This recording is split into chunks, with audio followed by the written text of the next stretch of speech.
All right, so I should be good. Now, hey everyone, thank you so much for joining me, and I appreciate you for tuning in. If you are catching live, hashtag live.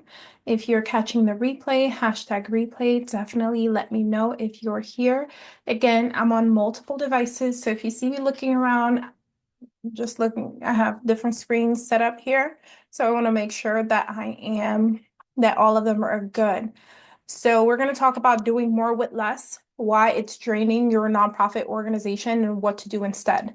So everybody come on in if you are joining and let me know where you're watching from in the comments. Drop it in the comments. Let me know where you're watching from and what your nonprofit focuses on. That's the other thing. Please share what your nonprofit focuses on. I would love to know and understand how I can support you for sure. Let me see, sharing to a group right now. So yeah, let me know where you're watching from. I'd love to interact with you and help you out to make sure that you're receiving information pertinent to your organization. And we're gonna talk about And the other thing I want to talk about, if you've ever felt like your board, funders, even your team expects you to do more, but your funding and staff is staying the same, I want you to drop a one in the comments because that's very common. And I want you to understand you're not alone. Like if that's something you've had to dealt with where you are expected to do more for just the same or nothing at all, you're not alone. Okay. So my name is Stacy. I'm a capacity building consultant for nonprofits that want to move beyond survival and grow in a way that actually feels sustainable. Okay, so if that is you, if that is your nonprofit organization, if you feel like you are in that realm, like you have these kind of problems, like definitely this is the space for you. So that's what we're going to talk about today.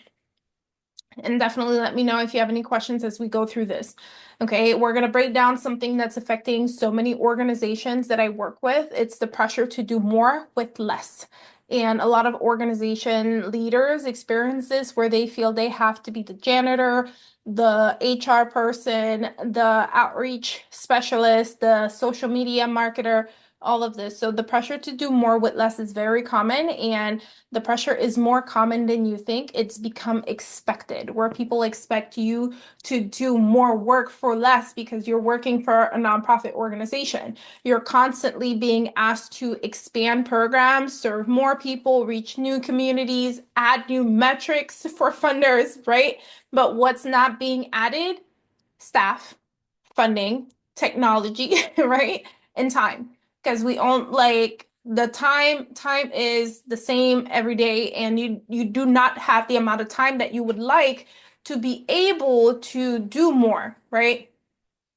So to be able to do more, that's where capacity building comes in. You need to be able to build your capacity and expand that in a way where you're able to do more, right?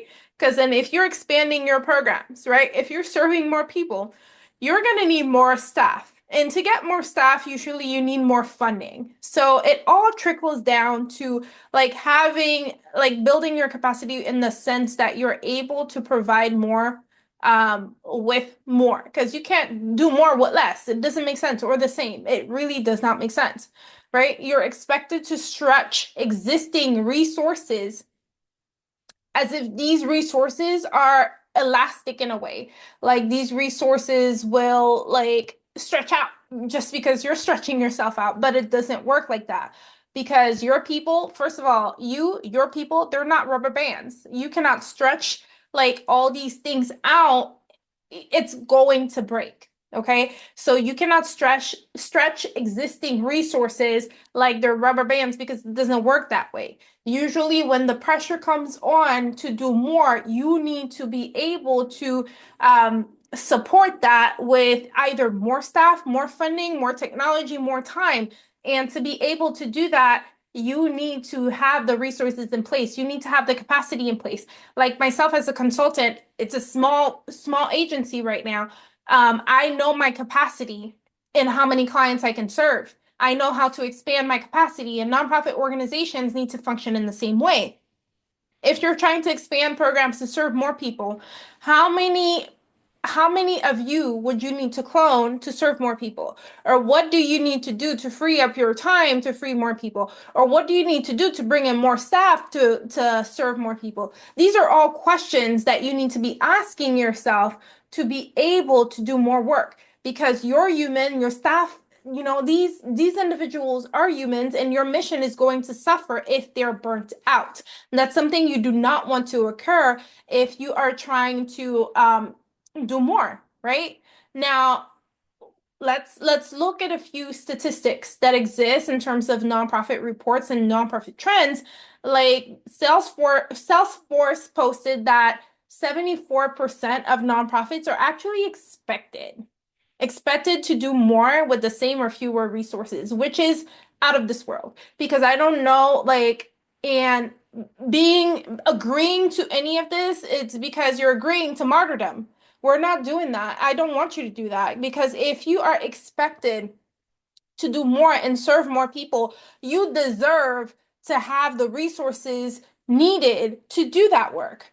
Because then what does that like translate into? It translate into you not going home at a decent hour because you're too busy like tabling at this event or doing this at that event. That's not fair to you or the people you serve because you're not able to show up 100%. A lot of times people say, I only need 4 hours of no, you don't. You need more.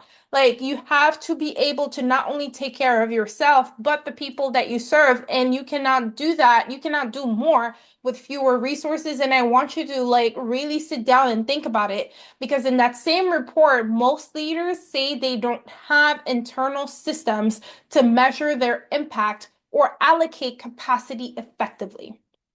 Like I want you to, I'm going to translate that a little bit about what that means. So, what it means there is a lot of them are guessing their way through growth. They don't know what they're doing. They want to admit what they're doing. They're going with the flow and just hoping they make it, right?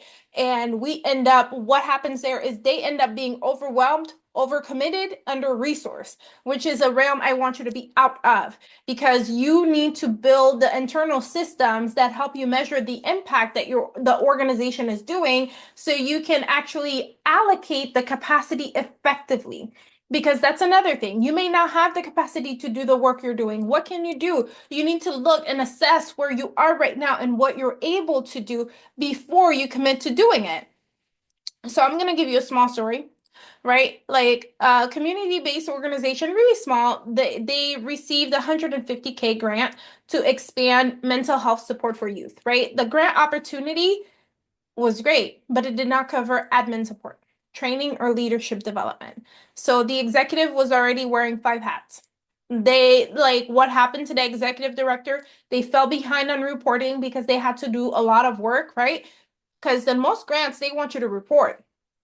So if you're not able to do that, you're behind. They ended up losing 2 staff members because the staff was burnt out. They like got very angry and tired of the organization and they had to scale the program back because of their limited capacity. So what happened to the mission here? The mission was not able to grow and it was basically broken, right? Like it broke because the organization was not able to support what it said it wanted to do. And unfortunately, this is not a unique situation. I know many of you are navigating similar situations where you have new programs, you have things that you want to do, and the funder has requirements without budget increases. Like these are things that occur. So if these things are limitations that exist within your organization, I want you to drop a yes in the chat because most of the times organizations are like functioning with their heads down, pretending like these things are not happening. And I'm telling you, it happens more than you think. Okay. So why these things are happening? Let's talk a little bit about why this keeps happening.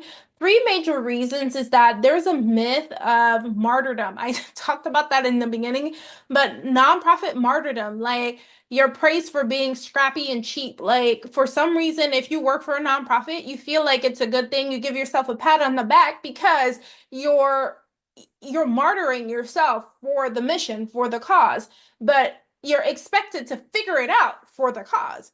but that mindset doesn't scale people, it actually breaks people. Because what you're doing is expecting so much of human beings that are not, like I said earlier, they're not rubber bands. If you stretch too much, they're going to break. Okay. So your mindset is not going to help the organization grow or scale. It's only going to lead to breaking people, which is not okay. The second major reason this is happening is because poor boundaries with funders, with stakeholders. Like nonprofits, too many of them say yes to every deliverable without even asking themselves, well, what is this going to cost us in capacity? Or do we have the capacity to actually do the work that this funder is asking us to do?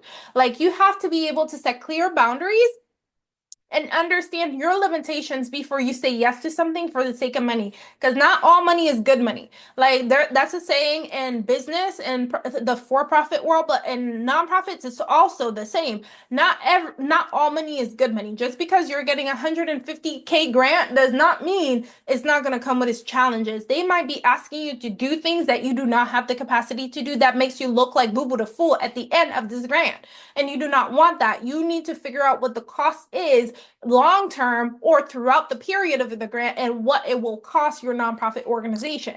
Like, are people on your team able to do this work? Like, these are all things you need to be asking yourself. Now, the third major reason is lack of internal systems to measure and manage the capacity of the current organization, right? Without systems, you don't know what too much looks like until it's too late. So it's like you start welcoming, like you start putting new programs in place and you say, oh, we want to serve people in the community, right? But you never had systems to measure how many people you can serve based on your capacity. So I'll give you an example. Let's say that you are a food bank. A food bank is an example. We want to give food to the community. You don't have systems in place to like intake and like figure out how much you can give. Like you didn't plan for these things. So there's a whole line, and then you get to person number 25, and then you have to tell the remaining 75 people that are in line, oh no, we don't have any food for you. We didn't account for that. What? Okay. Like these are things I want you to start asking yourself and realizing that lack of internal systems to measure and manage your capacity is one of the things that leads this to keep happening to your organization. Now, I'm going to talk about a few more signs that you're in the do more with less spiral. Just to give you examples, like things I jotted down to make sure like we're on the same page here and you're understanding what I'm saying. Like your staff, let's say your staff is working overtime just to keep the programs running. Two, you don't have time to follow up with donors or funders. That's another thing. Three, new funding opportunities feel exciting, right? But also overwhelming, because as soon as that money drops, you know you got to do work. So the overwhelming feeling that comes with new funding opportunities is also a sign that you're doing more with less. Okay. And everything feels urgent and reactive. That's another thing that I want you to like see as a sign. Because if everything feels like I need to do it, I need to do it now, I need to do it, I need to do it now, or okay, this happened, we need to do this happened, we need to do this. That's called being reactive. Okay. And if you don't know what the next 90 days look like financially, that's another sign that you're doing more with less. And you need to be very careful with that. Like if any of these things sound familiar, I want you to drop a 3 in the comments and let me know, because it's what it is. It happens a lot. It's okay, but there are ways to fix that. Because if you're tired of being stretched thin, it's really like something that you can correct and you can fix this. It's just it takes discipline, and it takes you to have a level of discernment as a leader to be able to put certain things in place to ensure that you're doing the right thing. Okay, now things that you can do to shift out of the trap that I mentioned is you can start approaching this with a capacity informed decision making model, right? Capacity informed decision making model is when you make decisions, you need to consider your capacity before you make that decision. Like, let's say a grant requires you to provide 5,000 pieces of literature to the community, but you only have one team member? Can you distribute 5,000 pieces of literature in a month? Like you have to be able to consider your capacity in whatever decision you're making. Now, number two, I want you to start thinking about crafting a real fundraising calendar based on what your team can actually handle. Now, if you're building a fundraising calendar and you don't have a team to do the work, no, because then maybe your fundraising calendar can consider the capacity, right? And then once you're able to fundraise to be able to increase your capacity, your fundraising calendar can shift, but you need to put all these things in perspective. Third thing you can do, systems that reduce duplication, like templates. Now, let's say you send an email to sponsors and stuff like that, and it's just like a few sentences that are changed. Create a template, like CRMs, customer relationship management software. So there are different terms for that, but CRMs, basically, like if you have somebody that joins the CRM, let's say there's a workflow in there. The person joins because they were a donor and there are different actions that are taken with donors. Let's say you have a donor CRM and the donor, once they make a donation, they receive a receipt at right after their donation, which you can set up on Zephy or whatever software you're using. They get an automatic receipt, but there needs to be a workflow with a nurturing thing as well. So think of CRMs that can help you reduce repetitive tasks and SOPs. SOPs stand for Standard Operating Procedures. This is one thing that the students of the Nonprofit Navigator course learn to do and put together from January to March. Actually, January, February, March, April, all these months they were putting together SOPs for their organizations. Because think about it, if you have tasks that like you do every day, put it in an SOP. Like if you bring someone on a volunteer, they have the standard operating procedure that they can look through and follow through to ensure that they are following the procedure for that particular activity. Now, the fourth that you can do to kind of shift out of the trap is to clear internal roles, right? And a strategic plan that's tied to reality and not just the vision.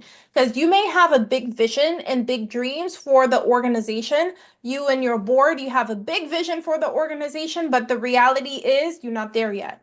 So you have to really have a strategic plan that's tied to reality to help you get to the vision. But like the strategic plan needs to be tied to reality. And then like that's unfortunate for so many organizations to hear. They think they got it. We can do this. We can raise $50,000 in a year, but you do not know any you have no sponsors. You do not have any partners in the community. You have no relationships whatsoever. Okay, so one thing I'm going to be clear on today, this isn't about doing less, it's about doing the right things with the right support. Because one of the first things I do with clients is help them map out their organizational capacity and build a growth plan around that, not around pressure, because the growth plan should be around what you can actually do right now. If you do not have people to do the work that you're trying to do right now, you need to create a plan to grow by getting these people in place to do the work you want to do. Okay. So that's things you need to talk about. I had a client that came to me who had just lost a 100K grant. Now, it wasn't because they didn't meet their deliverables, it's because their reporting system was weak, right? They weren't using spreadsheets, emails, sticky notes. That's what they were using. And the funder was not able to track their impact because they weren't doing a good job at tracking the way they were impacting their community. So we worked together. We talked about building a real reporting system, defining the team roles so the team roles were clear and concise and there was no ambiguity on what each person was responsible to do, and able to streamline communication. Now, they're applying for multi-year contracts and they're actually ready because now they have the tools that they need to do the work. That's the shift that I want for every single nonprofit, like smaller nonprofit that's listening today. I want you to be able to get yourself ready and have systems in place to support the direction you want to go in. Oh, Lord. Now, I want you to let me know in the comments, um, what's one area where your organization is being asked to do more without more support? Is it grant writing, programming? Is it events? I want you to let me know in the comments, and I want you to tag someone who needs to hear this, because that part is one question I want to help you answer. What's one area where your organization is being asked to do more without more support?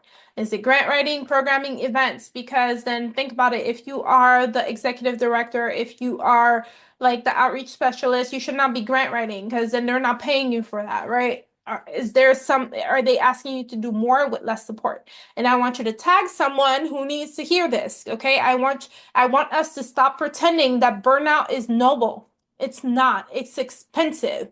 It's expensive on time, your mental health, your physical health. Burnout is not okay.